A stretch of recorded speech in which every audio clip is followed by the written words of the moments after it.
Hola a tots, avui us portem un altre joc per treballar la lectoescriptura. És un joc molt senzill en el qual crearem a través d'una cartolina o vàries, retoladors, tisores, colors, bolígrafs, el que vosaltres vulgueu. Què necessitarem? En aquesta cartolina el que farem és retallar-la de tal manera que ens quedin trossets com aquest. Què volem amb això? Doncs treballar el que és la motricitat fina, és a dir, el tema de les tisores, que hi ha nens que els hi costen, doncs podem treballar el tema de la motricitat fina. I el que voldrem aquí és que el nen, la nena, els pares, amb un bolígrafs o un llapis, escriviu un nom.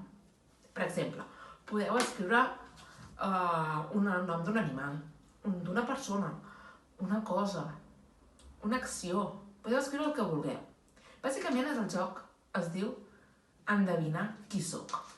D'aquesta manera, què farem? El nen haurà escrit la seva paraula i te l'explicarà a l'altra persona que jugui què és, donant pistes o fent una descripció. Podem treballar de diverses maneres. D'aquesta manera, què farà? Doncs treballarem l'expressió oral, treballarem vocabulari, treballarem la part lectoescriptura i de motricitat fina, i és un joc que podem fer col·lectivament i en el qual hem d'endevinar què és el que posa a la targeta. Aquesta targeta quedarà oculta, és a dir, les altres persones no la podran veure.